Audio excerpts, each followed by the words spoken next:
Welcome back to the Clinic Scale podcast, the show where we uncover what it really takes to build a clinic that doesn't just pay the bills, but creates real impact. It builds freedom and supports your bigger vision as an owner. Today, I'm joined by someone who embodies that mission. Dr. Kris is the founder and lead chiropractor at Census Health and Wellness in London. With more than 25 years of clinical experience, he was named Chiropractor of the Year in 2022 and is known for combining gentle, vitalistic care with nutrition, exercise, and lifestyle coaching. He's also a business coach, he's a public speaker, he's a published author, and a student mentor. He's helped entrepreneurs and practitioners build what he calls profit and freedom practices. Kris's journey started after a gymnastics injury, which opened his eyes to the body's ability to heal. He trained in Sweden, became fluent in 3 languages, and has since dedicated his career to understanding how the nervous system, movement, and mindset work together. His book, 6 Easy Steps to a Healthier Life, The SENSUS Way, lays out 6 principles for maximizing health and vitality, from vitalistic thinking to functional movement, whole foods, time management, and hydration. He's passionate about mentoring new graduates, building supportive communities, and exploring the intersection of technology, AI, and chiropractic.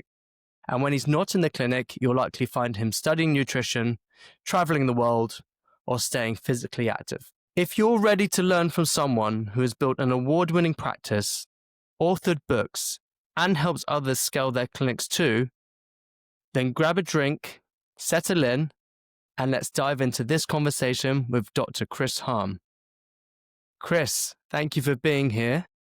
Thank you, Andy. It's a real pleasure to be here.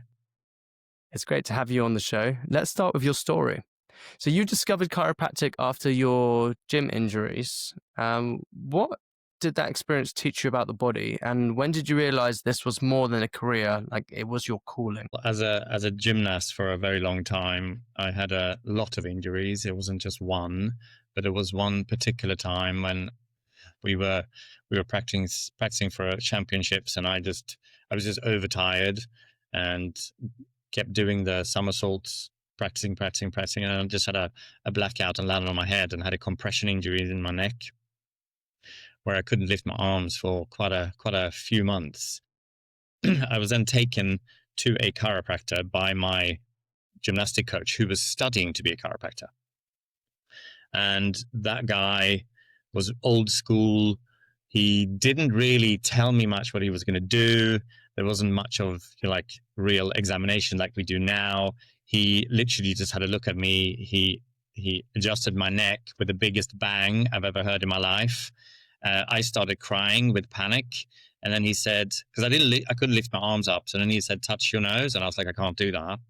And he said, "Touch your nose," and I touched my nose, and then of course it lasted for a little bit, and then I went back for about 3 months, quite regularly, 2 or 3 times a week, and then gradually came back to gymnastics. So I think in that moment before that, I wanted to be a physio because that's the only thing I knew about, who had helped me recover. But it was always a long recovery time. But in that moment, I think when I touched my nose, I was like, this is what I want to do. That was just like one of those things. So, Wow. I think I've always helped people. In the gymnastic group, we were a group of about 20 boys in different sort of age groups. And I was actually the second shortest one, believe it or not. Even if I'm 6'1" now, I was very short. And I trained 6 days a week. So I was clearly stunted in my growth.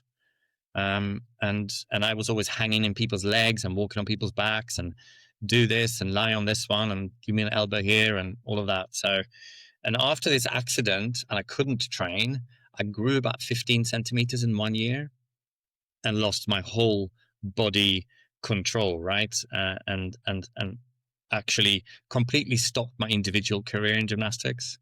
So, but then I just had almost on a mission to become a chiropractor after that. I didn't know how. I just knew I liked it. So that was the key thing that really drove you to become a chiropractor. Would you say that was the calling after that? You're like, I've been healed through chiropractic and now I've got to do this and spread this to the world.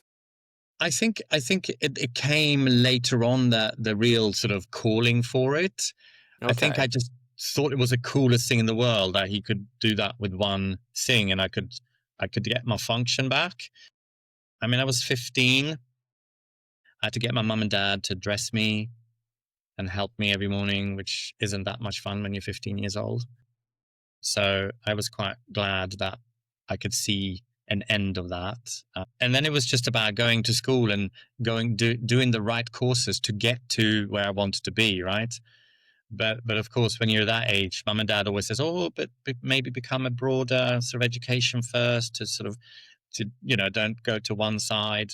Um, and after a couple of tries in different courses, I ended up in the medical profession. Um, and from then I went to chiro school, really. So it wasn't until after chiropractic school and I moved to the UK when it really became a mission. um, I loved doing what I did, but that's when I really grew as a chiropractor, and sort of discovered that, hang on a minute, there must be a bit more than just this mechanistic thinking about helping people with their pain, right? So um, and yeah, at the slow growth with going from that mechanistic thinking to a very vitalistic thinking now, like a holistic view of Mm. things with food, nutrition, water, exercise, keeping the nervous system active and functioning. It's in, it's interesting. So, I mean, I studied at the AECC, which is now called HSU. Um, and my experience was very much learning about a mechanistic way of chiropractic. So, anyone that had a vitalistic mindset was kind of almost, I would like to say, ousted from the status quo of the ACC at the time. And it was so hard to get public speakers to come to the ACC to talk about other ways of doing chiropractic.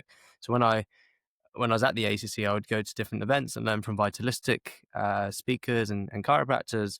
And then I left very confused about what it is that I do, what is chiropractic, and who are the people I can help, and how does the body actually work. And it's only when I had my first job that I realized actually, vitalism was kind of the way forward for me personally. Um, but is Russell Brunson talks about the Epiphany Bridge. He's the biggest marketer on the planet, I would say. He's one of my coaches. So the Epiphany Bridge is sort of that moment when your life's direction becomes clear. Did you have a similar epiphany later on? I mean, after the gymnastics accident, um, did you have that epiphany later on, and sort of how did it shape your mission at SENSUS and with the coaching? So when I moved here in 1998, I contacted the BCA, which was the only chiropractic association then, and I wasn't met with very friendly words. I was basically told that I wasn't welcome, and I was trained in the wrong country, in the wrong school, and all of those things. And I made it my first mission to prove them wrong, of course. And I swore to myself that I was never going to be a part of the BCA. And so I started my journey in chiropractic in a different country where I didn't know the systems, without any support from anyone, apart from my then partner who was in insurance. So managed to get me insurance via the City of London, I guess, in that sense. And off I went. I got a job in a very mechanistic clinic in London, and that got me started. And I was hustling for clients every single day, but there was no support. There was nobody there to tell me what to do. But after a few years, I would say a good 5 to 6 years, I started to realize, like, hang on a minute, there's got to be more to this than just seeing people's pain, and then after 3-4 sessions they weren't coming back again, and then they came back again a year later with the same thing, and there was no closure in that. And at the same time, roughly the same time, the UCA was formed, and I started going to some of those conferences and met Melissa Sanford. Yeah. Yeah. And she was the one who pointed me in the right direction. And I think after that, I started to sort of think, hang on a minute, there's a different side of this, right? There's a different side, and that I think was my epiphany with when I started hearing about the vitalistic thing and the nervous system controlling everything that happens in your body. I literally had one of those moments, right? And I can't even remember who the speaker were, but I remember it very well, hearing about the nervous system and the you know, that's that nature that needs no help, just no interference, which is one of my favorite quotes, right? And I started then exploring it myself a little bit, because I've heard about the philosophy school, but only as an historic thing, which I'm sure you recognize from your education as well. And I started just diving into it, really, and discovered Reggie Gold and discovered Sigafus and discovered loads of those people. And then from there, it led me to different other people and coaches and groups. And that's when I found my home in that sense. And so a long journey into that, which is one of the reasons why I now help people faster. So Yeah, I love that. I love the quote you gave about vitalism.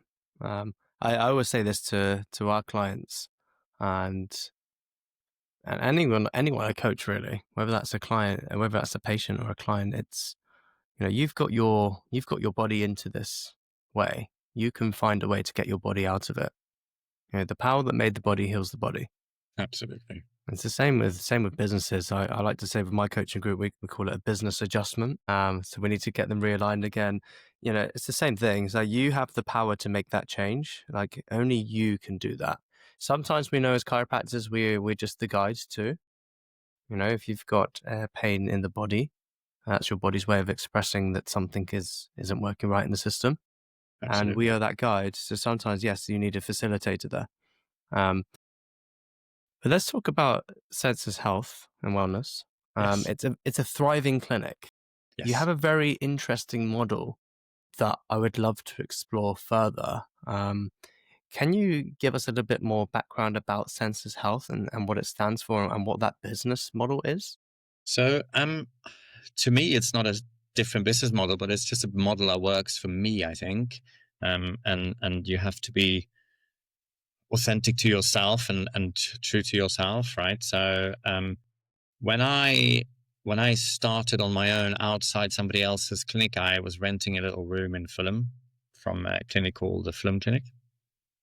And 2 years into renting a room for maybe 15 hours a week, at the same time as I was working for another clinic, they announced that they were going to sell the clinic because they couldn't, for whatever reason, they couldn't work anymore. And there was therapists renting rooms in there. So we were all in this room and talking about it. And I had this weird out of body experience where I just stood up and said, I'll buy it. I had no preparation, no savings, no money, nothing, right? So I was like, I'm buying it. And I did, with some help from family. So then I had a location all of a sudden that was mine. And that's how I started it. And I've always had a vision of having a clinic that was doing all of the different things for the body and not just one thing fits all, right? So I knew I wanted to have physiotherapy, chiropractic massage, that kind of thing. So I dabbled with lots of different ways of doing it, and today we have associates, both physios, sports therapists, and chiropractors, and we work together as a team. So it's a whole. We basically hug the client. We call them clients. We don't call them patients because they're not sick. So we call them clients coming through the door. They get hugged by the CAs, almost, not physically, but well, sometimes physically as well. And they get nurtured by the whole team all the time. And although we have our own clients, we also mix and match between them. And that is something that is a little bit different, I guess, to other clinics. And the reason for doing that is because I wanted to take myself out of clinic. So therefore, I wanted to other people to see my people. But also, when somebody goes away on holiday or leaves the clinic, because everybody leaves at one point, there isn't a problem with the clients going to someone else. And it's not about sharing them, or you do this time and I do this time. It's like I have my main people, but they know that if they come in on a different day, for whatever reason they can't come in when they see me, they see somebody else. And I always say to them in the beginning, it's not about me here, it's about you. So when you can come in, you come in and see them. So there are clients that I sell to and I see them maybe once a week and somebody else sees them twice a week. Hmm. So And what I'm and hearing from you, Kris, is like it's all about. Well, we in our clinic, we this very similar actually. So we say it's all about the chiropractic and not the chiropractor. exactly. Exactly. And I think people talk about their list and that's my patient and this is my thing, and I think that is the ego in our profession in that sense. And I don't want to have that in my clinic. I want to have um and sometimes clients come in and say, oh, I'm so sorry, I saw so and so. I was like, I don't, that's your choice. As long as you get adjusted, as long as you get checked and adjusted if needed, and then we're happy, right? So how do you keep? So this is an employed model, I guess, right? Okay, so this is not employed. So all your practitioners are self-employed. Yes.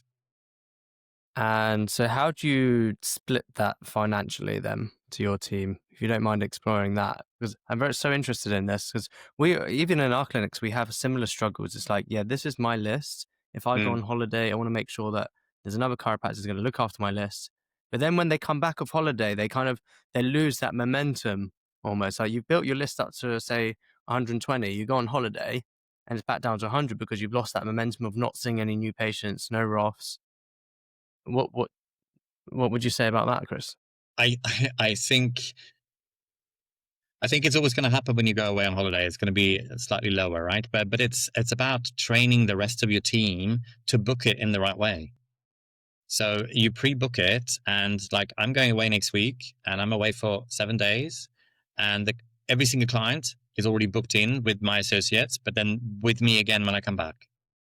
So pre-bookings and structure, working the systems in the clinic, having very, very, very robust and strict systems that no one can mistake is the key. And there will be people wanting to stay with somebody at some point, but you have to let that go. It's not about you, it's about them. Because the other way happens too. When they go on holiday, somebody wants to stay with me. So it's give and take, and it's Yeah. not.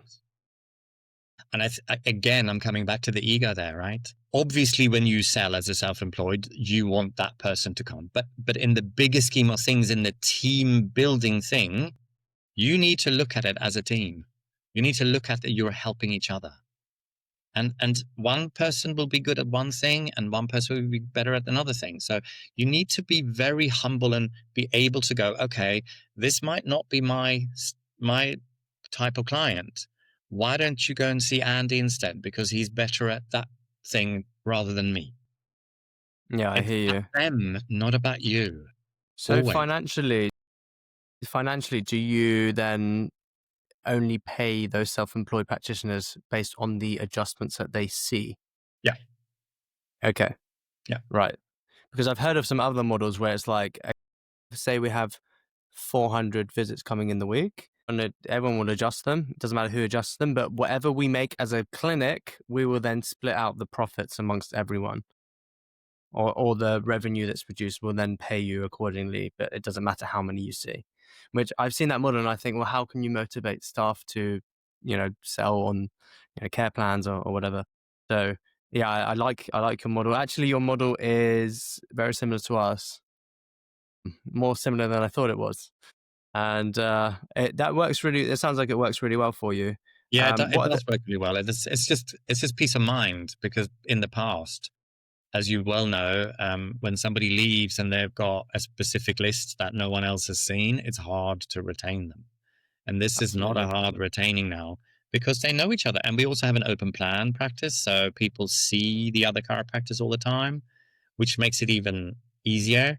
And you have to be clever as a leader there to get them to feel somebody. So when we're all of us in the clinic, somebody else might be blocking my clients. If I'm at one table and somebody lies down and somebody is like free in the room, they will then go and block the people on the tables. So there's already a touch point there with them. So they get to know them, right? A hand on the back saying, "Hi, I'm just going to put you on blocks before Kris comes to you." I love that. That's And great. that just creates that little environment. There's lots of other things that we don't do. We don't have telephones ringing in the clinic. We don't have any incoming calls. We don't have any noise apart from some cool music, which I decide when I'm in the clinic. Of course. And it's peaceful in there. Even if I have my club music on, it's still peaceful. And it just works for people. You know, clients come in and they take a deep breath when they come in and do like a big sigh. They're in like calm, right? Mm. Yeah, everyone talks And you about know, that third place, right? So your third place is where you've got your home, you've got your work, and then everyone should have this third place, which is kind of your tranquility place, somewhere you yeah, go to relax and let go a bit. And for a lot of people, that is our chiropractic clinics. yeah. I wish I could have a rest room afterwards, you know, like with with nice sofas or lounging chairs, right, so they can Yeah. relax in. But that's not That's happening. the dream, isn't it? That's the dream. I have seen clinics where they have even these, you sit in these like water beds, these like they're like massage chairs, but they're water beds that Yeah, vibrate, so it gets all your muscles and joints nice and yeah, relaxed before you have the adjustment. You sit on that for like 10 minutes, and then, or I've been to others where when I was in America a few weeks ago, um, you sit on so they have a row of chairs, but then you sit on these like wobble things. So you wobble on the chair so your spine is nice and mobile before you get adjusted, which I yeah. thought was a great idea. And there's all these little things you can learn so much from just observing other Yeah, clinics. I love going to other places to look at how and what they do, right? You always get little things that you can tell, like, oh, that on the wall and that on the wall, right? So, yeah, no, it's and you know, also the word sensors. Obviously, when I took it over, it was the Fulham Clinic, but I struggled for years to find a proper name, um, and it took a long time. And sensus means a feeling of divinity and feeling of calm. So that's why I chose that word, and it kind of rolls nicely on me. So Yeah, I think it's a lovely name. It definitely has a better ring to it than the Fulham. yeah, absolutely. I mean, I get why it was called the Fulham Clinic because it was in Fulham, but it was It's a bit of a funny. boring one, right? We were looking at purchasing another clinic locally, and the clinic that we were looking at, I was just doing some market research about what other clinics were in the area. One of the clinics was called Chiropractor near me, which I thought, from a marketing perspective, was brilliant. Like, Yeah, think of the Google search times for chiropractic near me. yeah, That's they'll such a pop great up name. straight away, right? Pop up straight away. Is such a brilliant idea. Yeah, Um, yeah, there's I loads mean, of them. so I mean, our clinic is called Life Chiropractic, and as you know, we're part of a wider group of clinics. Mm, We have 5 clinics in the UK, soon to be hopefully 6, if our purchase goes through on our new site. And I think Life is a great name for a brand. You see Life pop up in universities. You see it pop up in lots of different clinic names. But Life Chiropractic, there are so many like spin-offs you can do with Life. yes, Um, like one of our slogans is a touch of health, a way of life. So it's not just about coming in as you go for chiropractic, it's actually treating chiropractic as a way of life. Which really, like, it changes the mindset of the patient when you realize this is a lifestyle choice, not just a quick fix yeah, every yeah, time you have pain. Um, absolutely. s- so let's talk about you being recognized as chiropractor of the year. Congratulations. I was actually at that CE event, the UCA Oh, were CE you? event when you got the award, Wow. which was amazing a few years ago now. But what with that being recognised as Chiropractor of the Year, was there something in particular that you did that year that led to receiving that award? I th- I think I'm not even entirely sure actually, if I'm honest with you, but I think I had just started the Caro launch, which didn't really have a name when I started it, because five of my clients over 2 years started chiropractic school. Two of them has graduated in January gone, and three of them are graduating coming January. That's So amazing. I think when I did that and I started this, it obviously filtered through in the profession. That's what I think. I don't think I've ever ever been that surprised in my entire life. Actually, when that happened, I was completely unprepared for that. Um, it was very humbling, a huge honor, and yeah. But that's the only thing I can think of, really. Well, I mean, that's an amazing. I mean, you saying it's the only thing. I mean, that's a huge thing. Like, think of how many lives you've impacted just by encouraging these chiropractors to start university, and now they're graduating. Like, you're going to impact hundreds of people. Like, if those chiropractors go on to see 100 a week, like Yeah. you're influencing hundreds of people every week just from you saying, "Hey, I think you should become a chiropractor." Or they say, "Oh, I'm thinking about chiropractic school. Should I do it?" And you're like, "Absolutely," and I'll help you along the way. Yeah, no, Um, I never really thought too much about it. I just talked about it, and then they got interested in it, and then I said, "Why don't you become one?" And then some of them was like, "Oh, okay.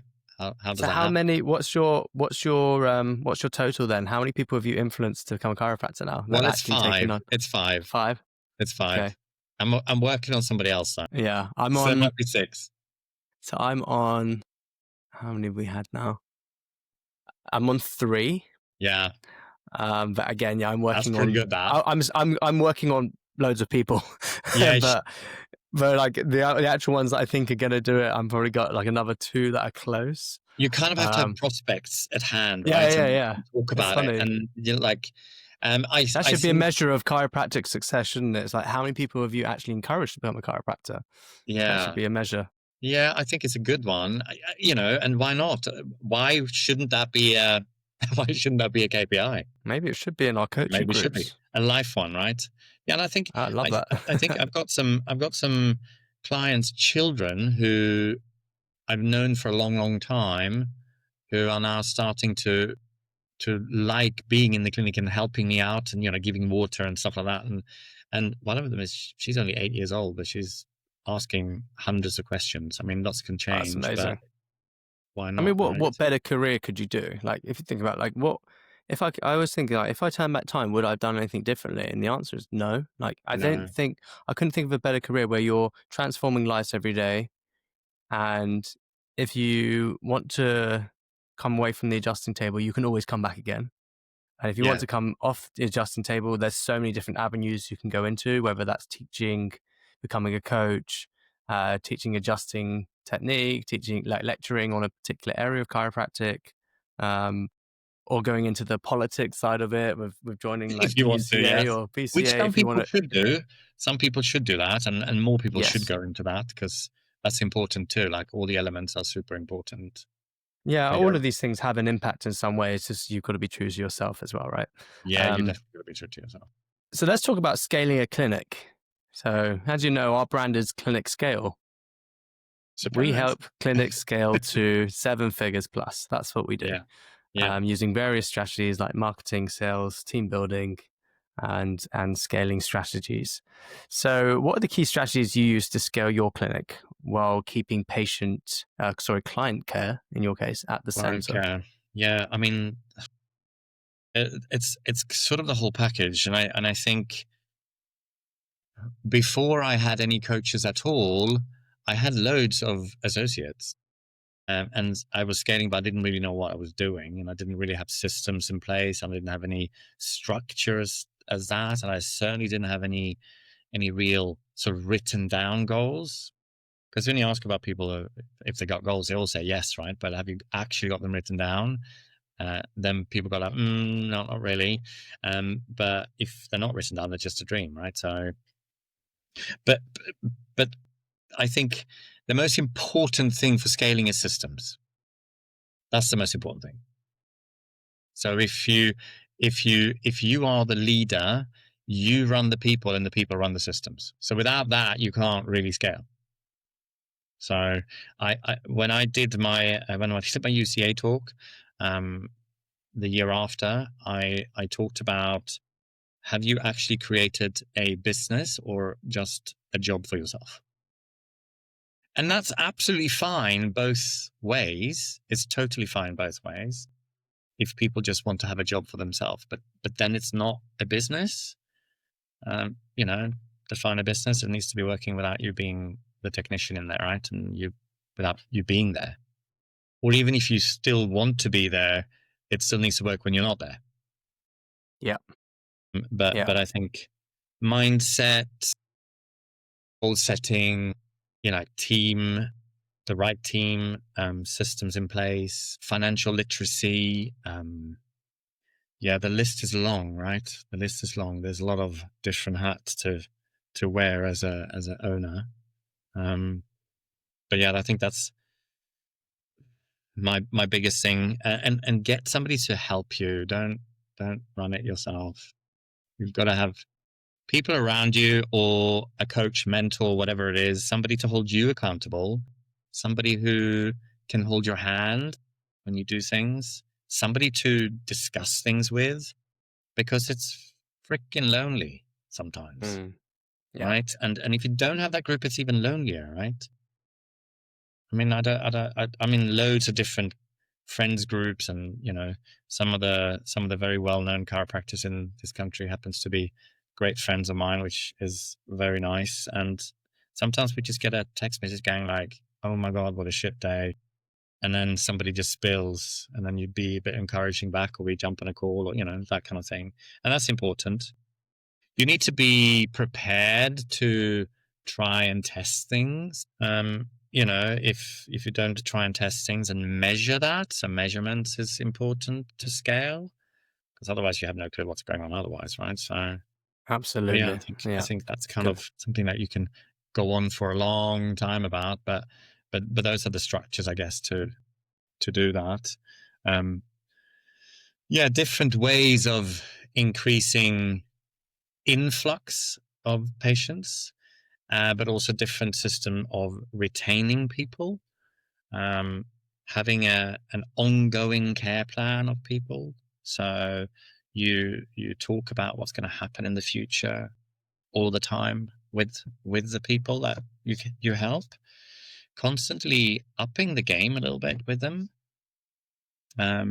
adding things to it, because people come in for one thing to start with, and then they might grow into the next, right? So you have to have that scale, right, or growth scale for them. So I mean, some of my clients, actually quite a lot of my clients, I've seen for more than 15 years, some of them 27 years, which is my whole entire career. And some of those people come every week still, because that's what they have chosen. And I can't really stop that.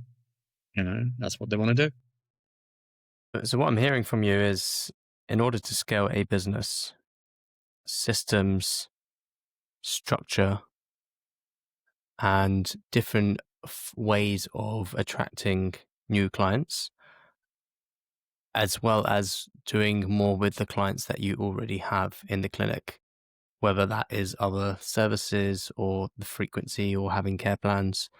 I am totally with you on that. And what about retention? Because we always bang on. I mean, I don't know about you, but every single week I have a new email from a different marketing agency asking if I want them to do my ads for me. And Only once a week, Andy? yeah. It would be more if I actually gave out my email, which I don't do anymore, but it would be more. So what's more important for you? Do you think attracting more new clients? Do you think it's converting them on the front end, or do you think it's retaining? What would you say is the most important to scale a clinic? Definitely retaining. Definitely retaining. You have to have an influx of new ones as well. But I mean, that also depends on where you live, I think. London has a population that is transient, so people leave. So there are a different way of life here in a bigger city, and therefore people move around more. So I think when you're in a smaller town or in the countryside, if you like, people tend to stay longer there. So then retention is, can I use the word easier there? But I think retention is the most important one. You already have like thousands of people on your list and they already bought from you. So you just have to get them interested in coming back to you again with whatever it is that you're doing, right? Yeah. No, I'm And with you and on that. I and think retention is a massive part, and I think we don't emphasize it enough in this profession. no, absolutely. It's just all about new, right? But I think my coach now that I have is amazing at helping me help my team with retention. And I've been pretty good at retention for a long time. Like I just said, most of my clients have stayed with me for a long time, and it's been very apparent because I've just started up a new associate. So he's been my shadow literally for the first 2 weeks, and every single client, it feels like, coming in, he says, "And how long has that person been coming for?" And I sort of have to think, and it's been, I mean, at least 10 years on most of them. So, and that's So quite no one humbling. cares about your business more than you do as the business owner, but can you get your associates to have as high as retention as you can? That's the challenge I see a lot with some of my coaching clients is, yes, you can retain well, but what about when you're scaling and building a team? How can you get them to do the same? I think you can. I think you can with the right training. I think you can if you involve your team in the business part of it, so they understand why you're doing things. And I think with a lot of clinic owners, we saw in some of the groups that we were in, um, didn't include their associates in the planning, and then it waters down. Um, and I have business training with my team a lot, and we do like online meets as well as in the clinic. I get them to measure their own stuff plus some of the sort of clinic stuff to get them to understand why they do that. I think that's the key, right? I think your team needs to be understanding why. If they don't, they're just gonna see it as give me more, give me more, give me more, right? And then you have the leakiest bucket in the world, or just a hole that just goes straight through, right? Absolutely. It's all about, yeah, plugging the holes in that bucket. But in terms of scaling, I mean, Alex Hormozy always talks about when it comes to scaling, it's not really about doing more things. It's about doing the right things consistently. But, I mean, how was it that how did you identify the right levers for growth in your practice with that in mind?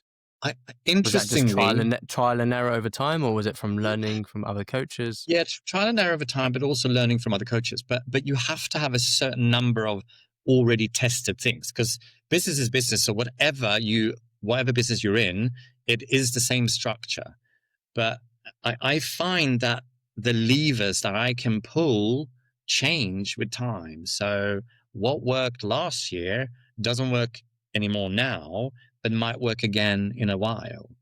So so it is a try and test all the time. So measure is kind of the key thing here, right? You see, like, oh my God, I got this is happening now, and then a month later, it's like, why is that going down? Okay, what can we then flip or change? And then you have to test something different, and they might shoot up again and then flatten out a little bit more, right? So measure, measure, measure, measure, measure, right? Yeah, And get your team that's to the thing. understand It's get your team to understand why you're yeah. measuring it, right? Is what Yeah, you, why are you yeah, measuring? Because they don't. yeah, If they just see that as a number and they don't understand why that number is there and what it does to them, right? That's my key. And in my one-to-ones with my team, every month we go through that, and I was like, okay, so what do you think this is going to do to you, um, and what do you think that's going to do to the team, and we hot on inter referrals between the physios, massage, chiro, all of that. So and and massive. and that's important too, right? To understand each other's parts in that. Yeah. In terms of like the new patient acquisition, I found like innovation is so key here. Like we've all tried things that have been tested previously, and everyone says, "Oh, this works really well. Just do Facebook ads." And then we realize, "Oh, Facebook ads costs have gone up, and now it's becomes unaffordable." And then it's like Google, and then it's like in-house screenings, and then they stop to work. So then you need to innovate something, you need to create something new, and that's what we're always trying to do. So I think that's one of the things that my team like is that I'm willing to test things, and I think that that's a key thing to growth is actually like if you think about Amazon, like they have a special department which is just for testing new innovations, and they have a KPI of like how many times they have failed. It's like Jeff Love Bezos is that. like, okay, I want you to innovate, and the KPI is how many failures you have made because that tells me how many times you've tried things. And then all it takes is them to hit one success, one thing that works, and then they'll make like hundreds of millions in revenue, if not billions, in that business. But and that's what we're doing in this clinic. And across all of our clinics, like right now, I don't know any other clinics in the country, apart from maybe Jonathan Clark, that has tried radio. Like going back to old school, if you think about, I'm pretty sure it was BJ Palmer or Dee Palmer, they had a radio station. Not many people know this, but actually one of his ways, one of my favorite sayings of BJ was, "Eat to bed early to rise, work like hell, and advertise makes a man healthy, wealthy, and wise." I just love that. I love that. It's so true. His way of advertising was he just created a radio station. Yeah. I think old Isn't that school crazy? Like we bangs old nowadays. school. It Yeah. works. It Yeah. works. Like people, I was taught from previous coaching groups is, oh, magazines don't work, and I'm like, well, hang on, we just launched a magazine. We've got 30 new patients a month, and by the way, the retention levels of those are the highest because they've had to seek you out, and the type of people reading those magazines are probably the type of clients that can afford your prices too. Yeah. Um, so like you just got to trial and test things. So as I was saying, like we've just signed a contract for being on radio. So it's a Nice. 6-month contract. I think the final deal was about £10,000 for 6 months. It's quite hefty. And my marketing manager was like, look, we've got to try this. There's really good brand awareness. You can advertise on it. People will hear you when it's like traffic time and that they're probably having back pain anyway. And then you're talking. I think I need to talk on the radio every week or two. And there's a show just for me, and then I could do my call to actions on it. We're just going to try it. Let's see what happens. So you've got to Absolutely. try these things. Without trying, you don't know. Um, as one of our coaches, our previous coaches, Dr. Ryan Ryder used to say, the person that is willing and able to spend the most amount of money to acquire a new patient will always win. Yeah. Let's just Yeah. I hope think it's that works important out with with the radio, right? it's important to have different avenues, right, all the time and to juggle them around. Yeah, I'm And pretty sure Jonathan Clark, who's going to be on our podcast soon as well. I think he he did was on a radio for a while, yeah, he did a right? radio show himself. Yeah, and Soul's Hash, yeah. Yes. So I have to pick his brain on how that worked for him. Yeah. Um, so beyond your clinic, in terms of coaching, I want to talk about coaching and mindset. Beyond the clinic, like you coach practitioners on building profit and freedom practices. What are the biggest mindset shifts or habits you help your clients cultivate? So I teach people to do the way that I do it, but sort of flipped to their authenticity, right? So I've meditated for the last 10 years, 9 years, maybe something like that. And that changed my own mindset and my focus and the way that I think about things. And that together with journaling and goal setting is how I keep track of my very busy brain. Never been neurodiverse, but I think there's definitely something in every business owner that is slightly weird, uh, you know. But I think when I say to my clients in practice, Why do you always happy? Why do you always stay so calm? And why? Because I meditate. I've already done my day every morning before I come to clinic. It's already happened in my brain. So therefore, I don't get any surprises during the day, which is nice.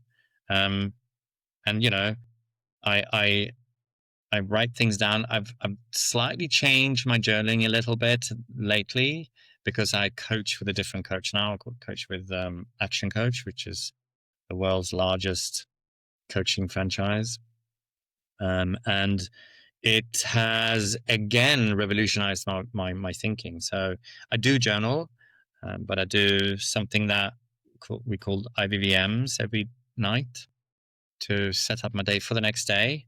And then I do meditate on that, and then I read them out loud, and I do the I am statements and affirmations and all that. And it's just I was willing to try, and I tried, and it works. And the meditation was I went to a Joe Dispenza seminar, and he said something that just changed me into doing meditation every day. He says if you can direct your life by telling yourself on the inside of your head every morning where you want to go, and that creates your life on the outside, why are you not meditating every day? So I was like, okay. So since then, I've done it every single day, sometimes twice. I love Joe Dispenza's work. Yeah. He is just an absolute guru. He Yeah. actually, there's a really, really good episode from the Diary of CEO with Stephen Bartlett. I'd encourage you all to watch that episode with Joe Dispenza. What a brain he's got! Incredible. Yeah, so I'm totally with you on the meditation, the journaling side of things, but also particularly like setting. For me, it's about when you meditate. It's also about setting your intention for the day. Like you're saying, you've lived your day already, so you set the intention for the day. So and being aware of what could happen in that Yes. day and how you would tackle each individual scenario will help prepare you for anything. And that's, as you said, that's what keeps you calm because nothing can surprise you because you've already lived it. Yes. And I love when I try to explain to people how I can stop time. And obviously, I can't stop time. But I think when you're prepared for things, it feels like you've got extra time to think, okay, how do I want to react to this? Instead of being just reactive in your things, you can prep yourself for that. And that's been super helpful for me personally.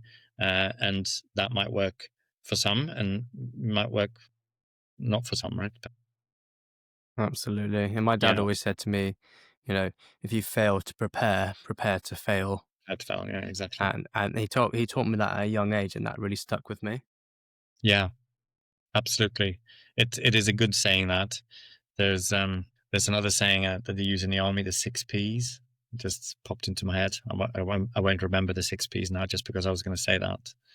But it's also prevents piss poor performance. Something. So it'll come to me. It'll pop into my head just in a sec.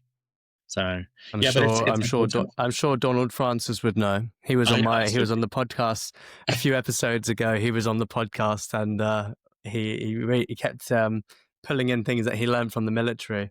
And my Yeah. my military training was different. It wasn't in the UK. My military training was in Israel. So some of the terms that they use in the UK, I don't know what they are. So No. I'd Fair like enough. to be able to shed some lights on the 6 Ps. What we'll do is we'll share it in the show notes, so we Yeah, can we can do put a that. link to that. Yeah, Um, absolutely. so in terms of those mindset changes, the shifts and habits that you help your clients cultivate, how do they actually translate into business results? To say you say like, I want you to start journaling, I want you to start meditating. What does that look like in a business? If you're already going through what you're going to do with the clients, um, retention, sales, whatever it is, right? Then that is going to help them strengthen their confidence, strengthen their the doing itself, because you're practicing it, right? You're practicing it in your head already. I mean, you should be practicing it more than once, but And also, I find that the affirmations or I am statements, whatever you want to call them, is something that strengthens people's beliefs in themselves. Lots of new grads are scared of selling. They're scared of talking about chiropractic because they think that they're going to be judged by somebody sitting in front of them. But what they forget is that the people that sits in front of them haven't got a clue what they know, what the new grads know, or what any chiropractor know.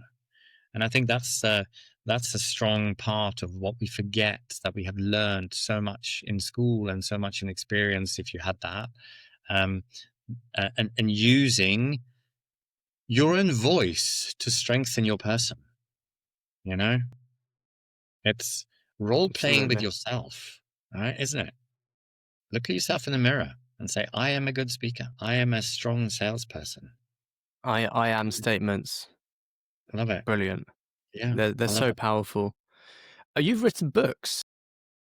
Yes, I have.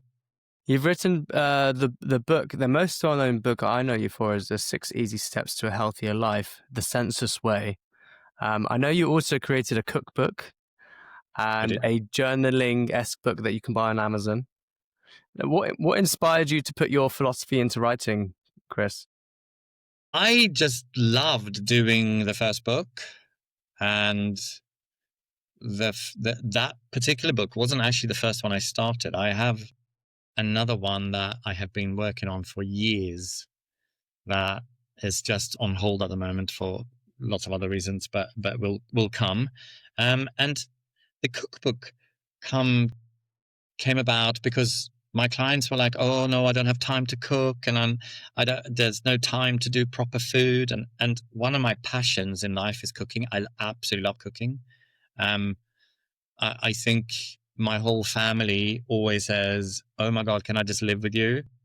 I just love, again, I love experimenting with food. Try and test. There's a there's a connection there, right? So I decided to do a cookbook, super easy. It's not even a cookbook. It's a put together food book, you know, and show them how easy and simple it was to just get good nutrition in a very short space of time with planning. Just freaking plan. Just write down what you want to eat for the week. It's not hard. Instead of rushing home, you know, during tube strike and thinking, "Oh my God, I need to shop for food tonight. I don't have anything home." That's just dumb to me. So I literally had this conversation with my sister this morning. She was like, "I'm really trying to lose weight, and I'm learning about intermittent fasting." Yesterday, because of the tube strikes in London, I couldn't eat properly, so I had to eat rubbish, and I ate late, and I didn't intermittent fast. I was like, "Well, you've got a plan for all eventualities. Like, you live in London, there's going yeah, to be tube exactly. strikes, something's going to happen." I was like, "This is why I'll have some kind of healthy shake on hand just in case." Yeah. Yeah, just in case. And pre-plan, pre-cook. Or like Sundays is my meal planning day, right? Shop for what you want to eat and then plan the cooking, right? And then you have cook some more on one day when you can, and then have it the next day or the day after. I mean, it's not rocket science, really, in my opinion. But And so many people, batch cooking is really important, yeah, isn't it? batch And cooking, yeah, it's but that's how that came about. yeah. And I'm with that, of course, again inspired by the food. I have a plan of doing a my 100 recipes book with starters, Feel like main. you're on the journey to becoming a celebrity chef more than No, I don't think so. I just loved doing it. yeah, it's a side project for you that you're passionate about, right? Yeah, it's just a little hobby thing, because I do have a whole cupboard full of recipes, and I think I get it from my mum, bless her. She always cooked very good food for us, and my brother is also a very good cook. Um, but it's just a legacy, right? I guess from that.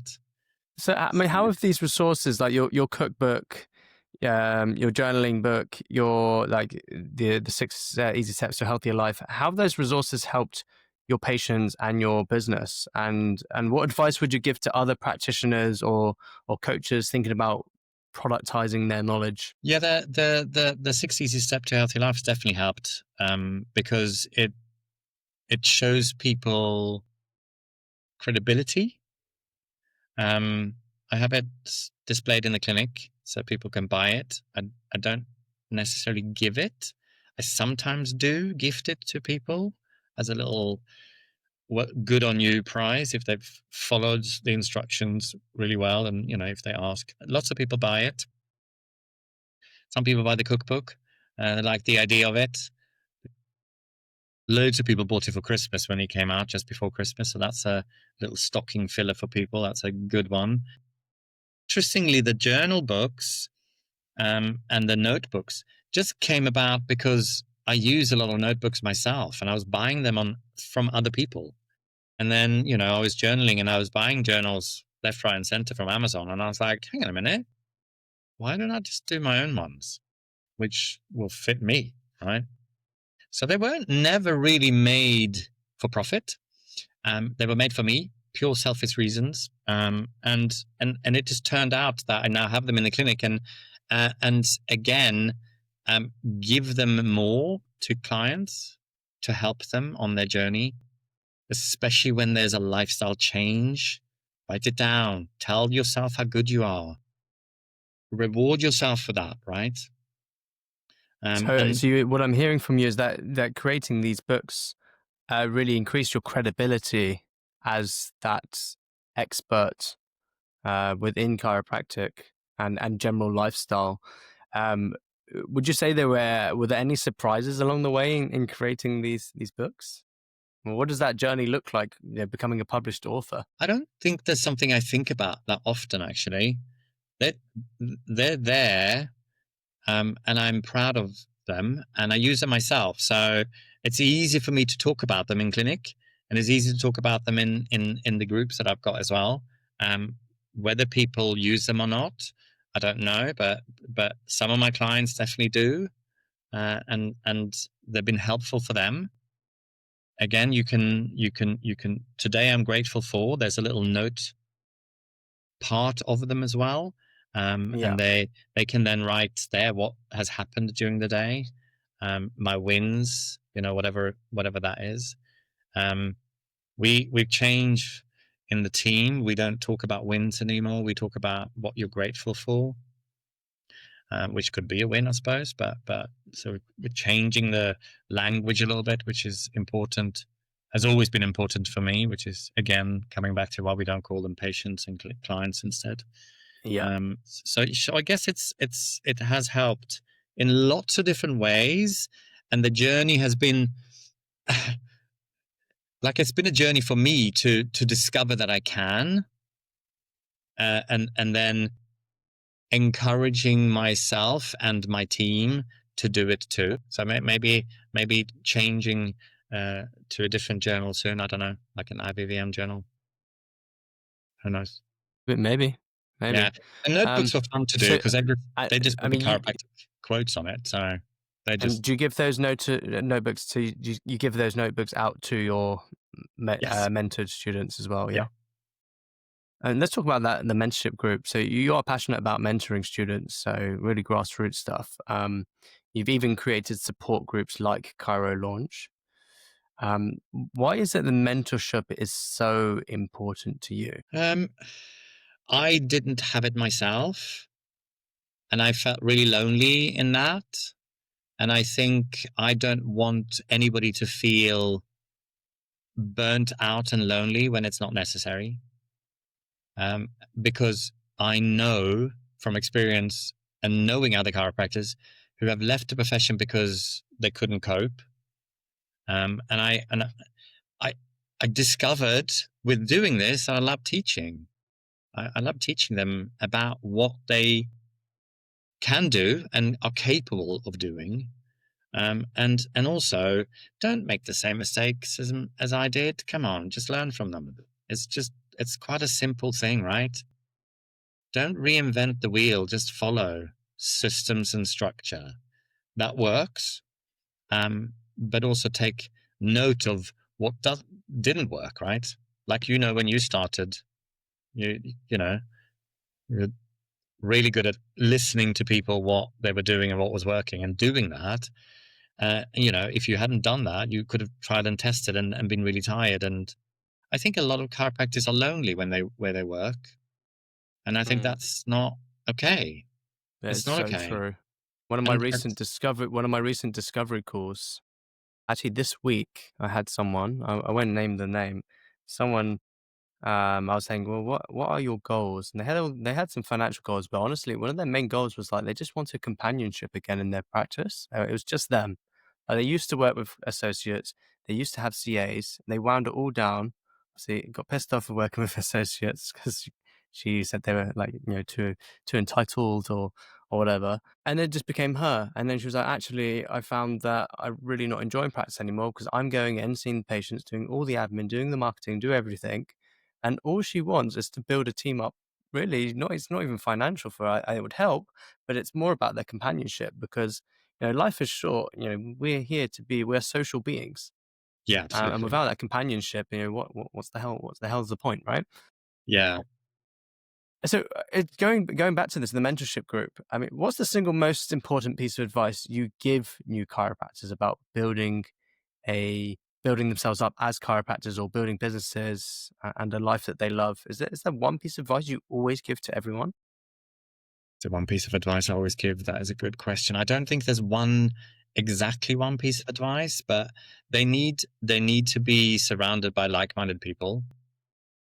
They need to know where they're heading. So write down what you want out of what you do. Create, call them goals, call them whatever you want, right? And once you've written down where you want to go, you need to f- figure out how to do that, and that's the journey, really. Create the goals, create the plans. And again, this is probably the one I say the most: get a coach. Just get a coach, somebody around you that can help you.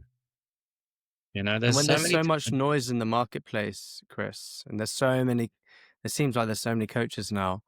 How does someone find the right coach for them? I think a discovery call is a good one to do. And then I think also we need to understand that different coaches help you with different things. And I think, if you want new client funnels, then you go to somebody who can help you with that. If you want retention, you go to somebody who wants to help you with that, right? If you want to start up a practice, you go to somebody who has done that for a long time. So it's not like there could be loads of different coaches there. You just have to pick and choose what fits for you right now. But again, coming back to that, what do you want? What is it that you want? You got to write it down and then go, okay, where do I start? Do I start with that, and that? And some, as you said, some coaches will only take you to a certain point in your journey. And they quite outwardly say, like, I'm the coach that will. So, one of my previous coaches was like, I'm the coach that will get your practice to 7 figures. That's my goal. Going beyond that, I've never done it. So, you'd have to find somebody else, which I think is Yeah, really fair. I think which is that's a really fair thing to say. absolutely. I think that's, you At the know, end of the day, you've got to do the thing that makes you fulfilled. yeah. So, I mean, Stephen Bartlett, like, he often talks about giving the help he wished he had had. Like you said to yourself, I didn't have a mentor when I was young, so I'm going to be that mentor, Mm. and save people the blood, sweat, and tears that I had to go through to get to where I am today. And essentially, when you find a coach, you're learning from their blood, sweat, and tears and their previous failures. So when you see your mentees succeed, how does that feed back into your own growth and fulfillment? Is that the biggest fulfillment you get is when you see others succeed? Yeah, I think so. And that's it kind of goes hand in hand with being a chiropractor, I think, right? We help and nurture people to being in a better place, living a better life. And it's the same. It's the same, when we have the group coaching and we talk about things and we come back to that the next time and somebody says, oh, can I just tell you what happened after last time? And they say that they share with group and people can hear that and I can hear that, and I don't it's not me doing it, but it's me supporting somebody in their journey and supporting them in what they have created. I might have given them pointers and advice, but that, it's their doing, not mine. But it's nice to be part of that group, if you like. And they always say the teacher learns more than the students, and it's kind of true, right? But I think, you can never ever stop learning. I think that's the key to everything, right? Never really think that it already, then you're out already. So Absolutely. I mean, Tony um Robbins says that all the time. He says, if you're not growing, you're dying, which is, it's yes, so true. A softer version would be something I like to say is like, if you're not moving forward, you're moving backwards. yeah, And on that, Kris, it's 2025. It's the boom year for AI. We're in a time where AI and technology are reshaping every industry, particularly healthcare. I mean, how do you see tech influencing chiropractic and wellness in the next few years? Like, how are you preparing yourself and your clinic and your coaching clients for this big shift that we're seeing right now? I think AI is amazing. I think it's a little bit scary, but I also think it's an amazing help for us. I've certainly started to use it more and more and more, and experiencing, you know, good things with it. I think it's also a little bit volatile if people are trusting it completely. So you always got to fact check it, but using it in marketing purposes, with feeding in the facts into that, rewriting letters, just asking them to say this in a different way, in a nicer way, in a more strict way. I'm loving it at the moment. Um, I'm using it for a lot of different things. Um, I'm not using it for writing any books, because that's not gonna be helpful. But I'm using it to do emails, to do posts, to do all of those things in the marketing world. Yeah. And So lots of chiropractic clinics, even if they're smaller than your clinic or my clinic, they can still use AI within their own practices. absolutely, God, yeah, that's just don't be scared of it. Don't be scared of it, because if you don't learn it, you're going to fall behind. Absolutely. Yeah, we've Yeah. spoken about this on a previous episode. I had Dr. Lawrence Tam on the podcast, and he was saying this is like the train is leaving, so you can either get on the train and join the party, or you can be left behind. And if you get left behind, your business is unlikely to grow. Um, Yes. I think what it is, I think a lot of chiropractors, because we're so much like, we'll try and move away from the tech and the screens and all this stuff, but, it's about embracing AI without losing the human element, that human touch that makes chiropractic so unique and powerful.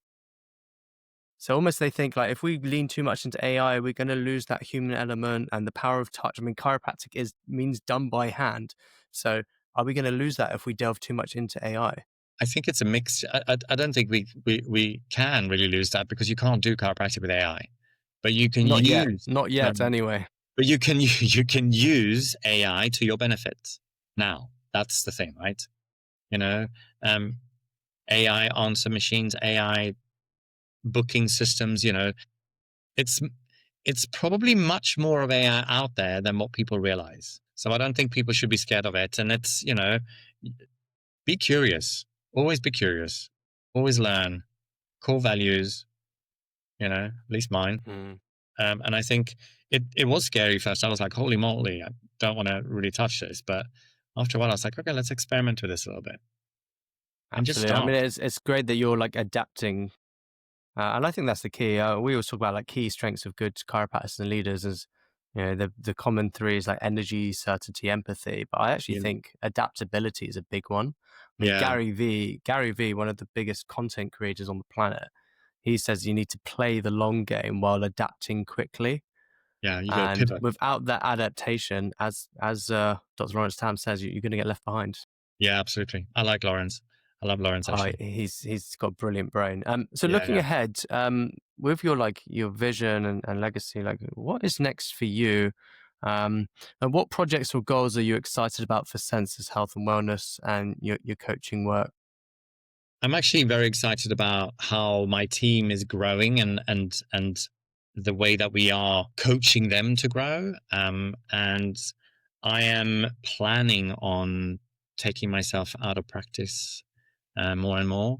Not because I don't want to be in practice, but because I want to be doing other things. I want to concentrate a bit more on the coaching things and helping my team to grow, and then feeding in new people into that.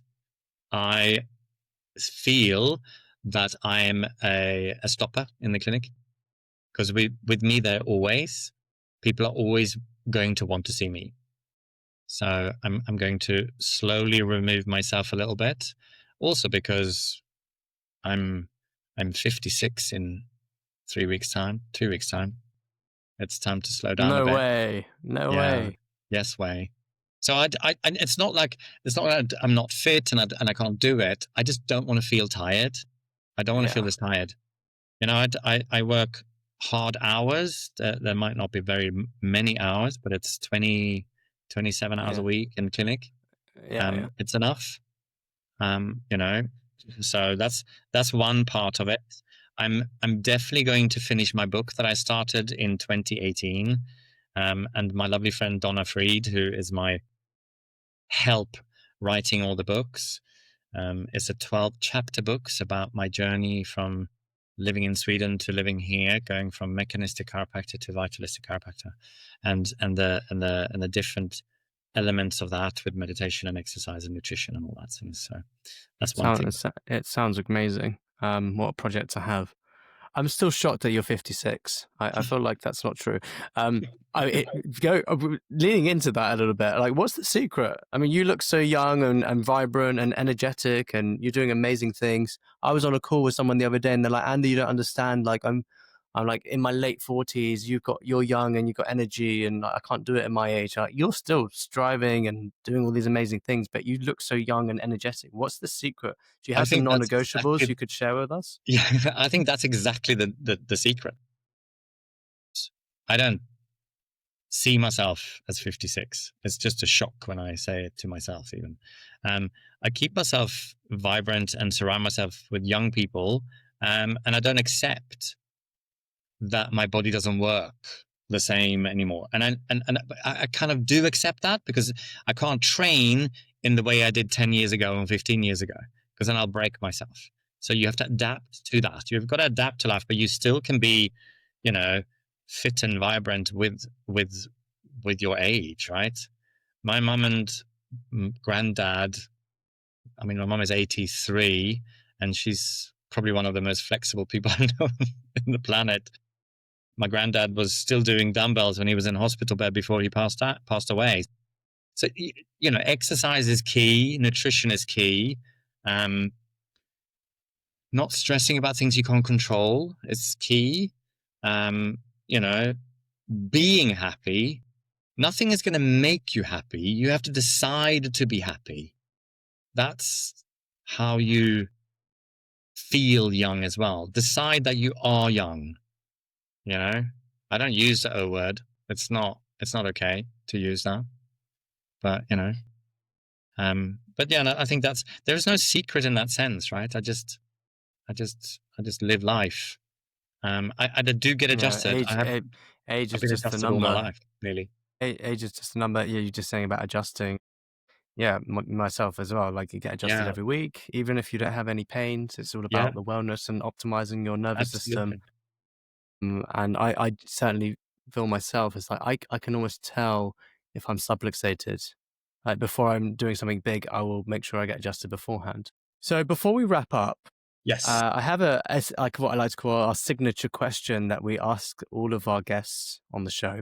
Kris, if you could put a message on a billboard outside every chiropractic college in the world, what would that message say? Oh God. Yeah, that's a hard one. That's not the message, is No, no, no. That's not the it? message. That's not the message. Could have been a message. No, it's a really tricky one, because it's so much that you want to say. But I think I'm going to go with my favorite quote. And people who follow me on follow the clinic on Instagram have seen that on my profile, and it is nature needs no help, just no interference. Get rid of that, and the body will thrive. Right? Nature needs no help, just no interference. Love that. BJ quote. I think I've got it. Here we go. Funny that. Well, That's that one of looks my like a notebooks. really great book to That's have. one. Yeah. Yes. It's yeah. That's I've got 3 notebooks and it says 3 different things.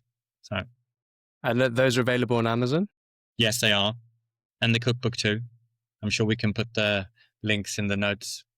Absolutely. Yeah, we'll get those links in the show notes. BJ and Dee Dee Palmer, they were just so ahead of their time, weren't they? Yeah. If you read the green books, it's like, wow, like the level of thinking at that point. I think it's almost quantum physics, right? Yeah, They talk the way they talk about things. I mean, I love those quotes, and I think what we talked about before, getting into the vitalistic part and the philosophy of it. I even have a tattoo that says "expect miracles" on my arm. So that's just something that awesome. is important to me. Yeah, Yeah, that's what we talk about our chiropractors, and one of our questions we ask them every quarter is like, what miracles have you seen in practice? And then when they haven't, I've had it before, a chiropractor said, can't really think of any. It was like, well, if you can't think of any, you've also got to look for the miracles too, and you need to create the miracles. absolutely. It's a very interesting point. Yeah, Kris, thank you so much for sharing your journey absolute and your pleasure. wisdom today. Absolute Um, pleasure. I think what really stands out with you is your commitment to serving people at the highest level.